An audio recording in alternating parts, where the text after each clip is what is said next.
এই গাইস, আসসালামু আলাইকুম। সবাই কেমন আছেন? আশা করি ভালো আছেন। আলহামদুলিল্লাহ, আপনাদের দোয়া আমিও ভালো আছি। সবাইকে জানাই ঈদ মোবারক। এখন হলো গরু গোশ কাটছি, রান্না করব। গরু গোশের পিসগুলো অনেক বড়, তার জন্য একটু কেটে সাইজ করে নিচ্ছি।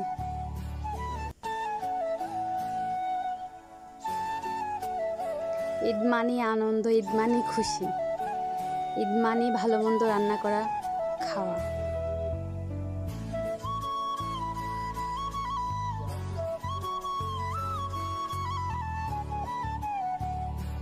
সুন্দর করে কেটে নিলাম, এখন ধুয়ে নিতেছি।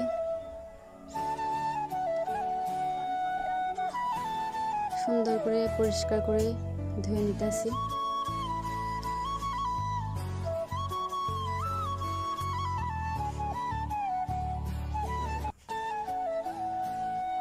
কে কোথা থেকে আমার ভিডিওটা দেখছেন কমেন্ট করে জানাবেন।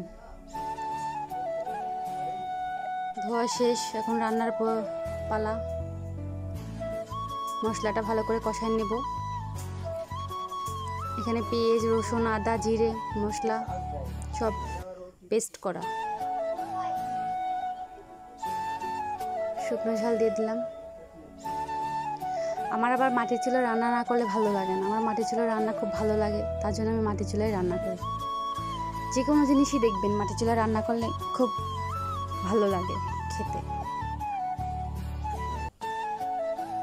মশলাটা ভালো করে কষায় নেব।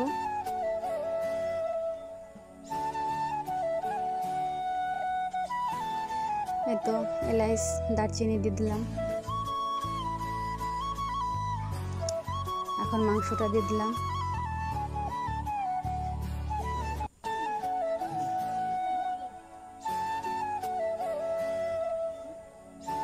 আমার ভালোবাসার মানুষরা, সবার ঈদ কেমন কাটলো সবাই কমেন্ট করে জানাবেন। যারা আমার ভিডিওগুলো যাদের কাছে ভালো লাগে তারা আমাকে সবাই সাপোর্ট করবেন।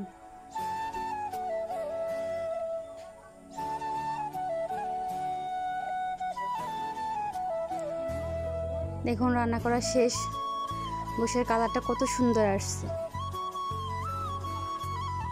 মাটির চুলের পর। এখন এই যে বিরিয়ানি রান্না করব, তার জন্য পেঁয়াজ বেরেস্তা করে নিচ্ছি।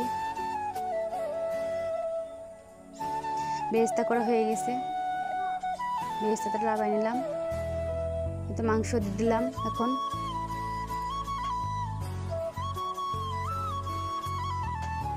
আমার ভিডিওটা যদি ভালো লাগে অবশ্যই সবাই লাইক, কমেন্ট, শেয়ার করবেন আর সবাই আমাকে সাপোর্ট করবেন।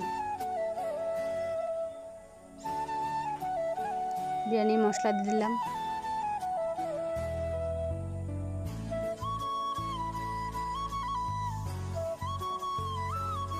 এখন রোস্ট ভেজে নেব।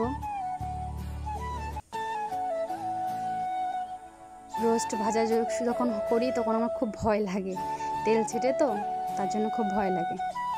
তার জন্য খুব ভয়ে ভয়ে তেলের ভিতরে ছাড়ছিলাম।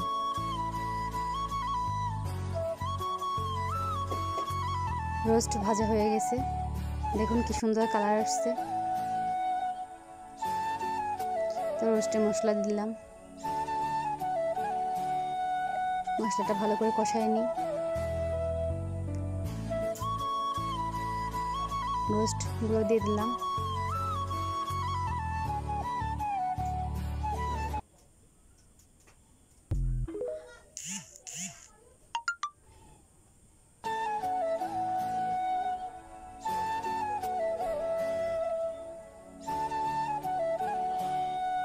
তো রোস্টের ফাইনাল লুক।